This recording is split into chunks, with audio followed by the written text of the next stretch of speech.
Welcome to the Deep Dive. Today, we're stepping into some really unsettling true stories, experiences that remind you just how fragile that sense of safety can be. Mm-hmm.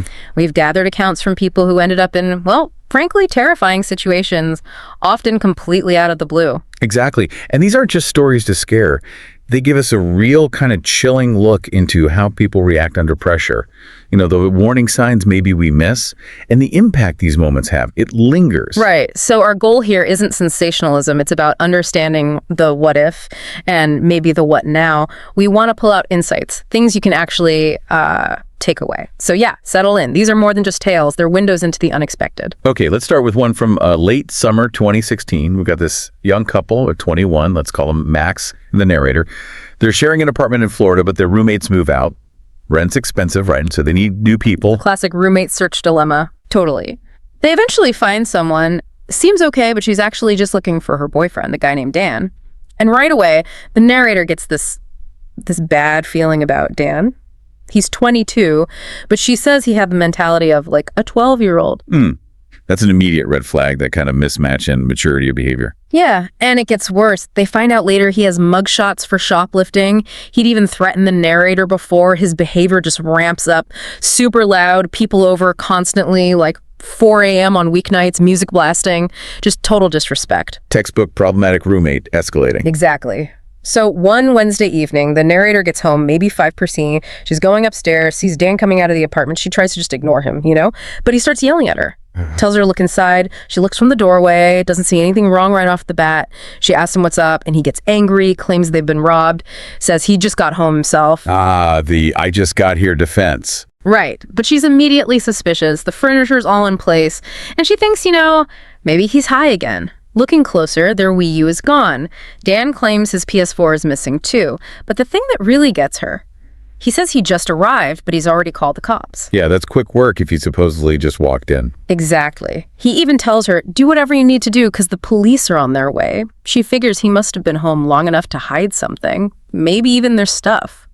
So Max gets home, police arrive like 5 minutes later, super fast. One officer takes Dan and Max upstairs to list what's missing. Max lists a whole bunch of stuff from their room. Dan, he only mentions his PS4. Interesting discrepancy. Very. So the narrator, still feeling really uneasy, quietly asks the officer, hey, can we check Dan's car? And the officer, who maybe didn't like Dan's vibe either, says, yeah. Good instinct from the narrator and good call by the officer to follow up. Totally. So Dan goes back into the apartment, supposedly to get his ID and keys. Max and the narrator wait inside, trying not to look nosy. But Dan never comes back down. He just vanishes. Wow. Okay. But he'd already agreed to the search, right? So the police check his car, it's unlocked, and guess what they find? Oh, I have a feeling I know. Yep. All of their missing stuff. Her 3DS, a PS4 controller, which is weird because they didn't even own a PS4, they used it for PC games. So clearly theirs. Right. Max's laptop, Wii U games, everything. Next morning, they haul all of Dan's remaining junk to the dumpster, change the locks, done. They saw his car nearby a few weeks later, but then he was gone for good. Yeah, what's really striking there is that rapid escalation from just like annoying roommate to actual theft and invasion. And that initial gut feeling the narrator had, combined with his behavior, the disrespect, his actions during the supposed robbery, those are all signals. Yeah, clear red flags. Absolutely. It really shows how quickly someone can exploit trust, especially in a shared living space. His attempt at performative innocence, calling the police himself, is actually a pretty common tactic. Performative innocence. Explain that a bit. Well, it's like trying too hard to look like the victim. By reporting the crime first, he's trying to control the story, point the finger elsewhere, make himself look innocent. Okay. Makes sense, like overcompensating. Exactly. But her gut feeling, that instinct, cut through it. Even though, it's awkward to suspect a roommate, there's that normalcy bias thinking bad things won't happen to us. Yeah, you don't want to believe it.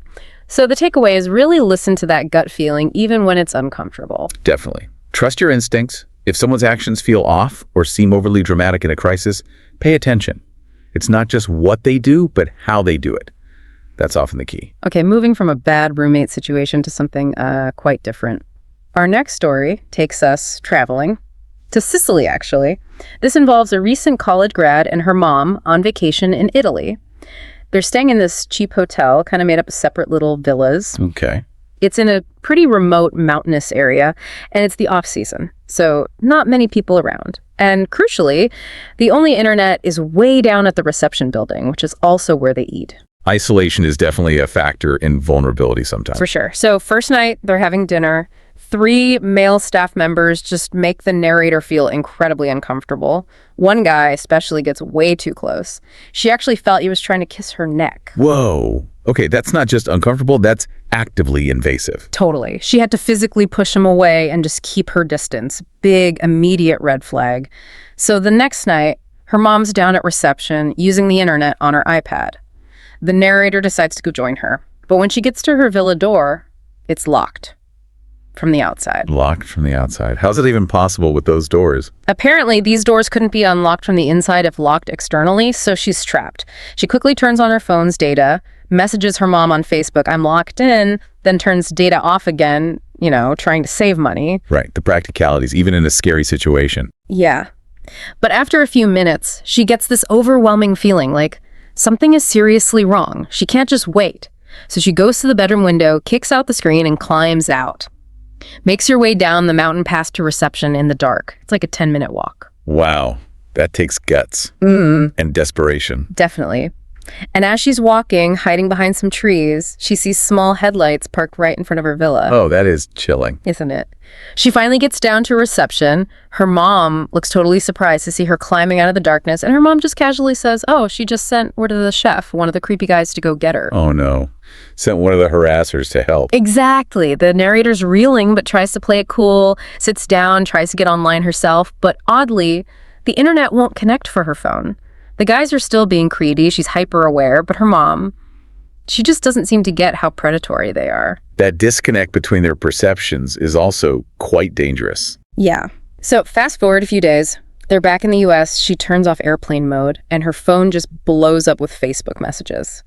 It's 2 of the guys from the hotel. The first one's messages are kind of harmless, like, "You're cute, Koopy," but whatever. Okay. But the messages from the Chef Huerto, the one her mom sent to get her, they are deeply disturbing. Stuff like, "Are you in your room? Where are you? I want to kiss you." And, "Are you in the bathroom? I'm going to wait right outside the door for you." Oh my God. That is terrifying. That confirms the worst fears about why she was locked in. Absolutely. And another one like, "Why are you sexy? Are you then here?"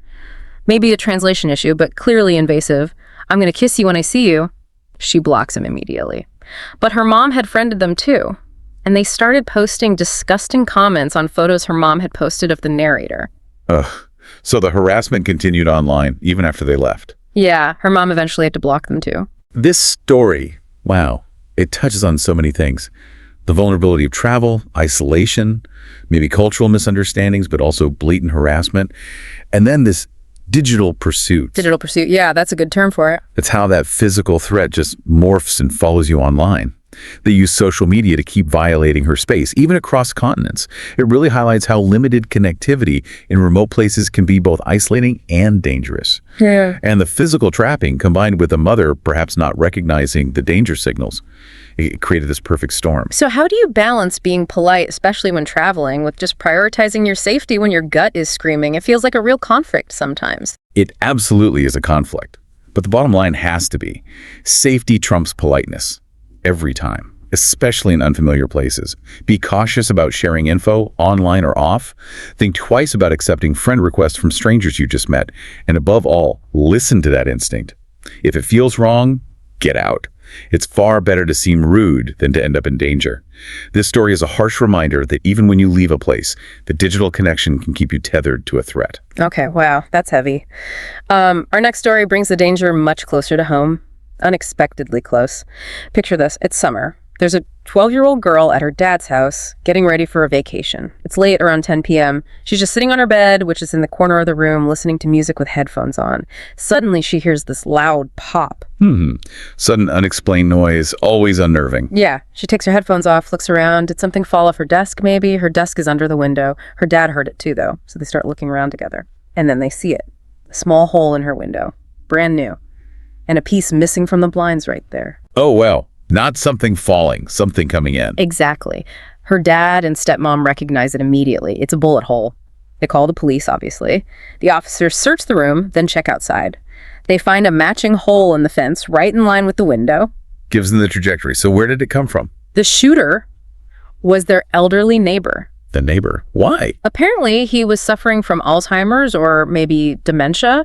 He had this delusion that they were partying, being too loud, which they absolutely weren't. So he just grabbed his gun, went outside, and fired a shot through his side of the fence, right into her window. That is terrifying. It's so random, based on a delusion. Totally random. And here's a bit of dark humor, I guess. The bullet actually hit a framed Van Halen poster she had on the wall, right where the drummer's crotch was. Wow. Talk about a close call. Incredibly close. The police told her if her bed had been, say, in the middle of the room, or if she'd been standing up near the window, that bullet could easily have hit her head. Just chilling to think about. A few inches difference. Her dad decided not to press charges, given the man's mental state. He was moved into a care home shortly after. Sounds like that might have been happening anyway. They never actually found the bullet itself. And the narrator, looking back, she said she wasn't angry at the man, just incredibly grateful her bed was in the corner. That little detail likely saved her life. Yeah, this one really speaks to the unpredictable nature of danger, doesn't it? It's not always planned malice. Here, it's mental illness, tragically intersecting with access to a weapon. What strikes me is this idea of like accidental preparedness. She didn't consciously put her bed there for safety, but that random detail was life-saving. It challenges our ideas about where danger comes from. It's not always the obvious threat. So it really underscores how much is just chance. We think we can control our safety, but sometimes. Exactly. The humbling lesson, right? We can be vigilant, we can be aware, but some things are just outside our control. The takeaway isn't constant fear, but maybe an appreciation for how fragile safety can be, and recognizing that danger can wear many faces. Sometimes it's illness, sometimes it's accident. Okay, so for our last story today, we shift from that kind of random danger to something much more direct and aggressive. A situation that just escalated incredibly fast. This happened to a high school senior. Let's call him Alex. He's out late with friends. They need drinks, so they swing by a Dollar Tree. Alex is the sober one, so he volunteers to run in alone. A decision, he says, he quickly regretted. Uh-oh. Going in alone late at night sometimes feels riskier. Yeah. So he heads towards the refrigerators at the back and suddenly gets that intense feeling of being watched. You know that feeling? Yeah.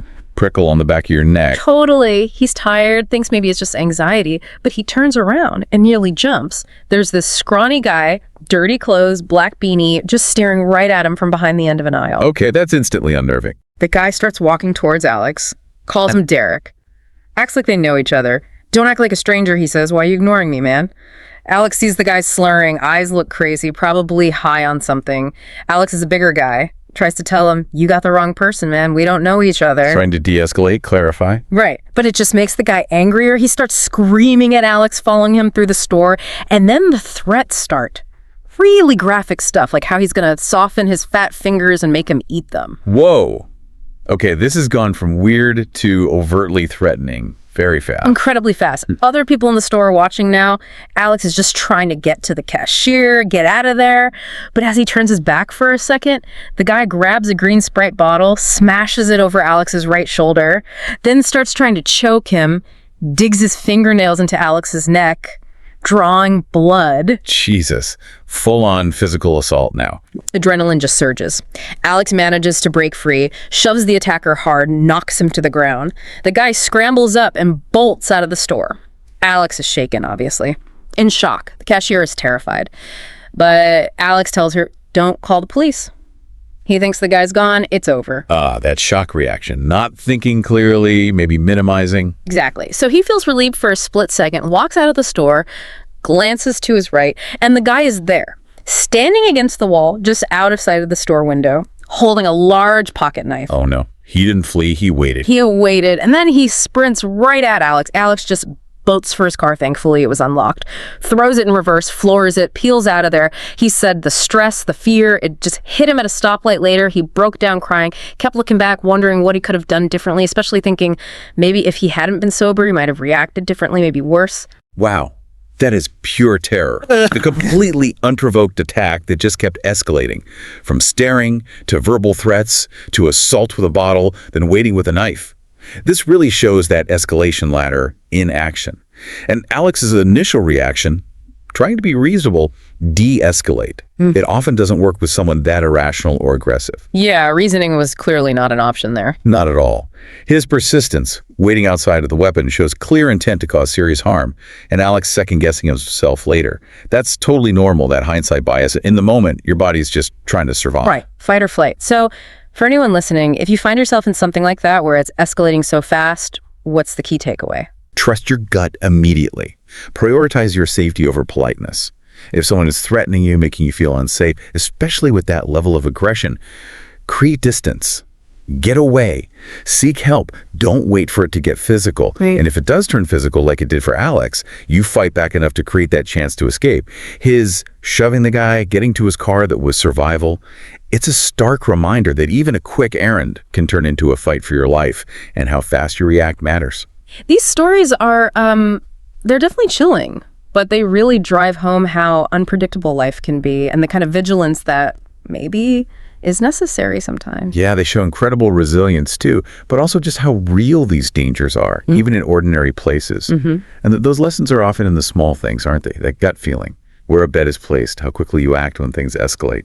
Just being aware, understanding these patterns, trusting your intuition. That's probably our best defense, really. It's self-preservation. Yeah, absolutely. Each story, really, it highlights vulnerability, but also the capacity to survive. The insights here, they're not about living in fear, right? They're about being empowered by awareness.